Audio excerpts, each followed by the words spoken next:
Hello. Welcome to the noodle system. I was just pretending to be kind of hoity hoity hoity hoity hoity. What do you call it? No, let's take it down. I don't like it. It don't look like me. There we go. Hello. Let's do it this way. I don't like it that. Don't low. Okay, let's try it again. You ready? You ready? You ready? You're ready. We can make it further back. Why don't we make it further back? There we go. That works.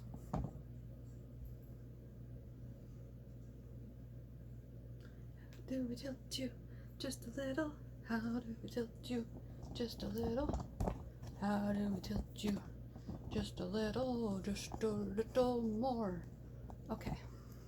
Looks kind of crooked. Looks kind of crooked. That's okay. Would like to be crooked. There we go. Let's make you a little longer.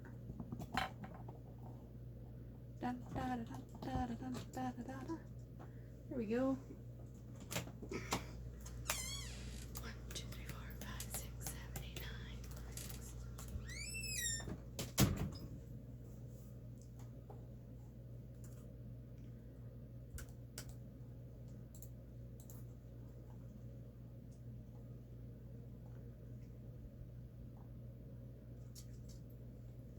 Hello, my name is Crystal and you're watching the Noodle System.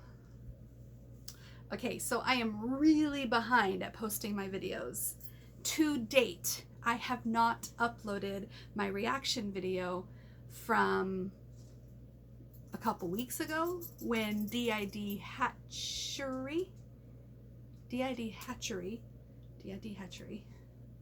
To date, I have not uploaded my reaction video from when d.i.d. Hatchery did her behind the scenes video. I still want to post that, but I'm trying to get all my videos done in order, and I need to get done with the blonde ones before I move into this color. And now I have another reaction video. Basically what I am piggybacking on with Brandy's d.i.d. Hatchery video. She just posted something about psychological evaluation, psych notes or something, and I can't remember the title, sorry about that, but basically she had like words on the screen and all that stuff, and maybe I'll do something like that as well. But it got me really thinking, so I really appreciate you, Brandy, digging those up and reading them and talking about them, because I haven't trusted my psychiatrists and my therapists of the past, so I really didn't value anything they had to say to me to my face. But after listening to yours, it made me wonder what they were saying about me in the notes. So I called up the doctor's office, I got a copy of my notes, and I got a couple of things to read out loud. Not like it matters. Yours is awesome. I don't think mine is anything by comparison. Go check out the link in the description if you want to check hers out. But it just made me want to just get this out and over with and figure it out.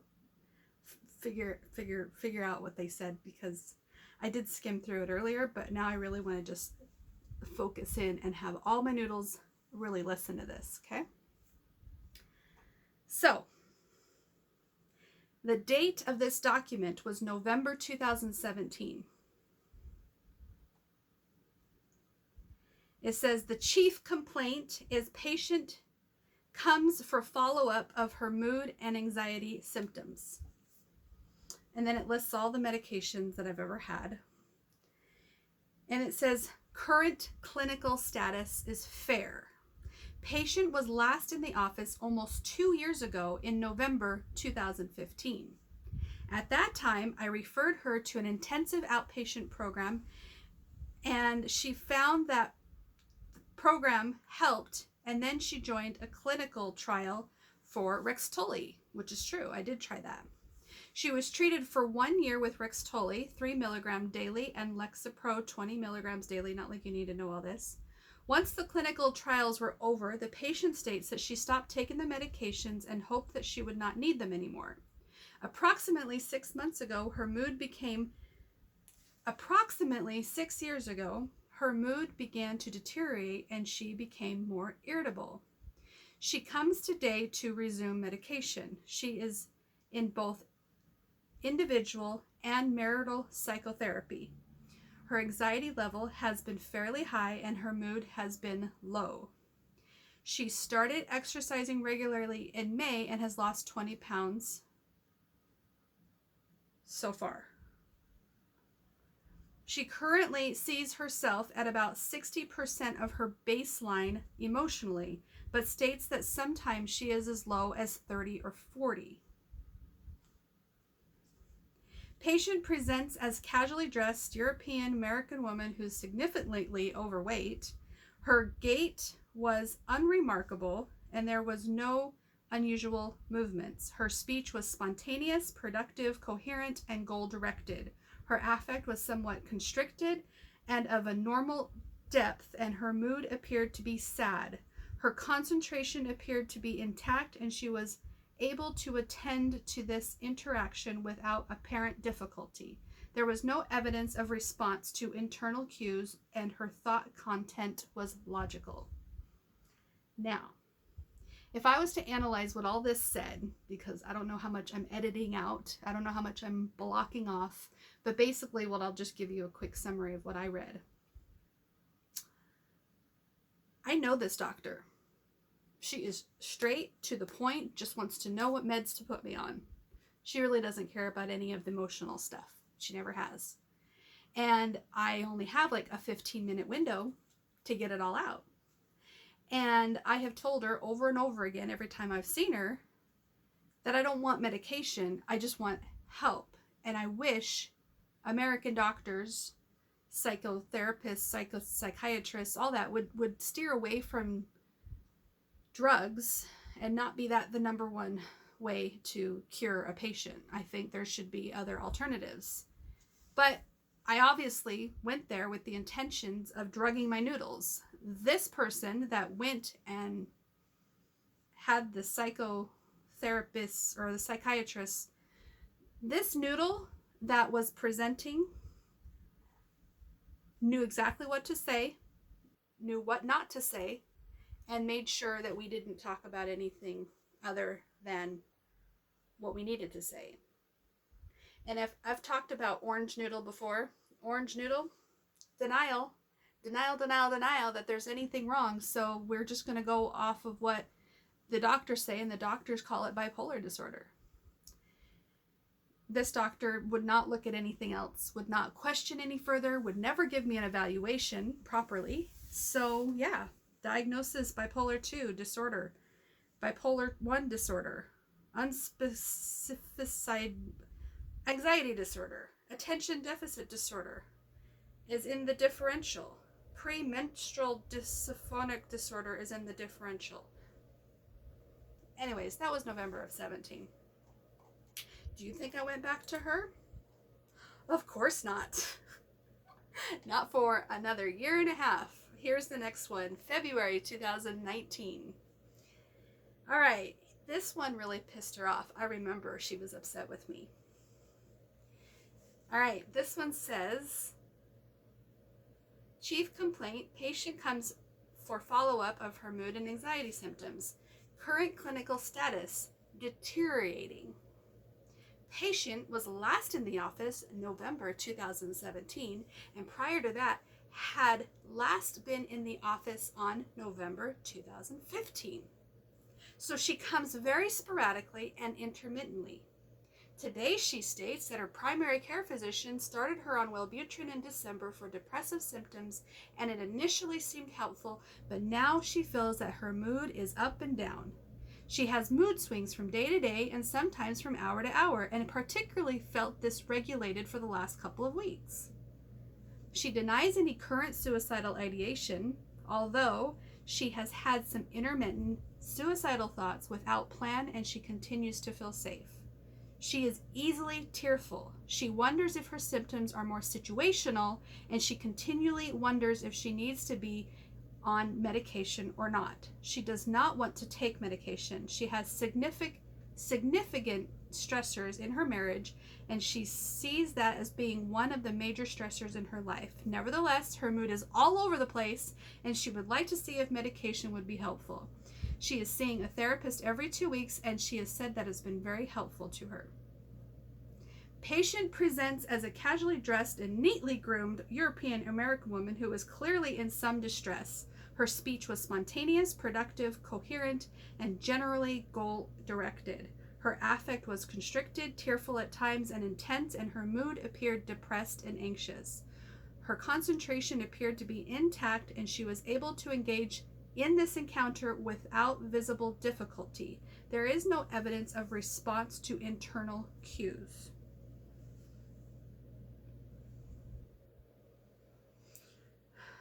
I asked her to make an appointment within a month, but I am somewhat dubious since the last couple of appointments she has had have been followed by over a year of absence. Patient is aware that she may call with questions and concerns. She was never a smoker. All right, my thoughts on this one. You know, there is such a thing as bedside manner, and when you've got someone who is all over the place, you don't make them feel worse for trying to figure out their best level of care. I've got some noodles that are all for medication, and I've got some noodles that are completely against it. Maybe the reason why my mood is so up and down is because I switch often, and I'm co-conscious often, and I'm heavily influenced by other noodles often. What if my moods that are all over the place are not mine? What if they're another noodle, a fragment, a triggered trauma that is trying to protect me? Like, I can't explain it unless you've been there. Doctors don't understand. Doctors don't want to understand.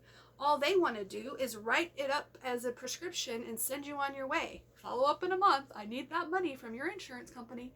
And it just really irks me that I don't get help when I go to the doctor. So do I have a trust for doctors? Not at all. Do I think that they're a bunch of quacks that are sitting high and mighty on their chair looking down on their noses? I do.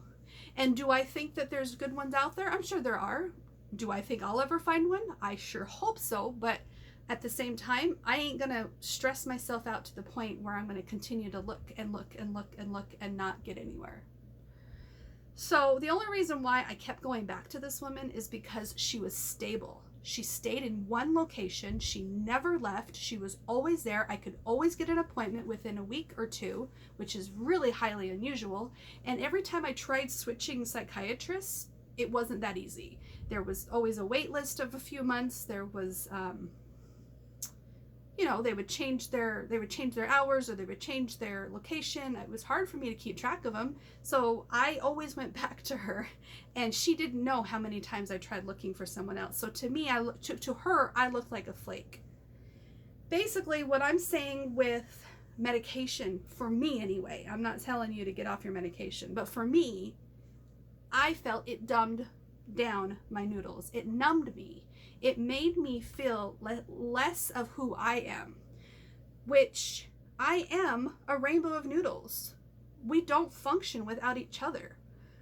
And when we deny any one of us, we are worse. So even if I numbed myself with drugs, I wasn't happy. I just wasn't reacting.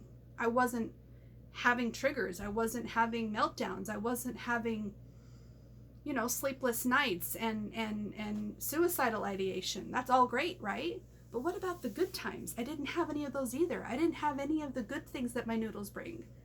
I didn't have good conversations with my kids and good moments with my husband, and I was just like a zombie walking around. And I've tried several different medications.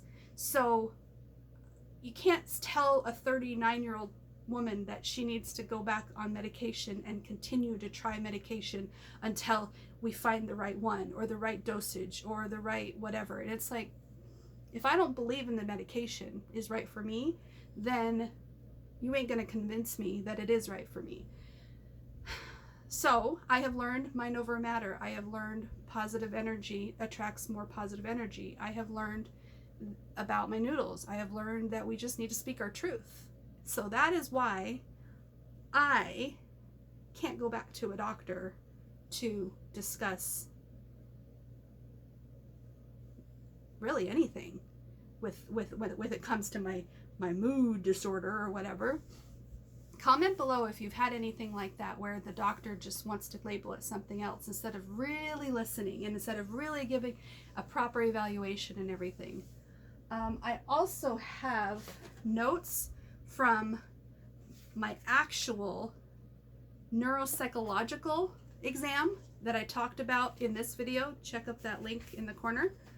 If you want, I can read it because this was just done last year. This was not for medication. This was strictly to make sure I don't have psychosis. And this was done by a different psychiatrist. This was, no, not that, the psychiatrist ordered the test. The psychiatrist ordered the test and I went to that office and got it done.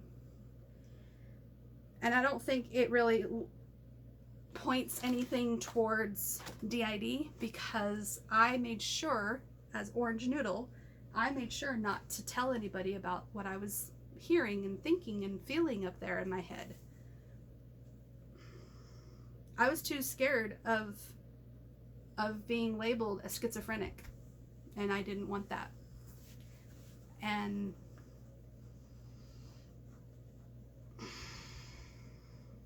yeah. So I skewed my own results, I think. And I'm not even sure they would have even labeled me a d.i.d. or OSDD person anyway, which that's what makes me go, I don't know how much further down this rabbit hole I want to go. Because it is such a nightmare, I think, to go and pursue it. So I don't see the benefit in it.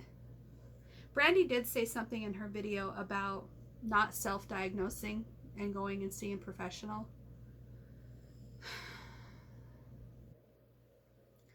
And I could see why she would say that, because if you start self-diagnosing, you could really go down a path without any medical advice or support, and that can be dangerous and lonely and extremely frustrating. So I think it is best to kind of put the diagnosis on hold and just work on understanding how you do your grounding when those noodles come forward and stuff like that. But for me, I've been talking to my therapist about this, and we're not interested in switching to different people, different noodles, and letting that noodle take control. It's all about learning how to work together as a rainbow. And so my therapist is on board with the plan on just becoming a solid unit. And he doesn't require a diagnosis for me to help me with my noodles. So I do have support without the diagnosis. That's just my story. What's your story? I'd like to know. Make a comment below, and if you want to see any of the links that I put in the description, check those links out as well. And I think we're done. Talk to you later. Bye-bye.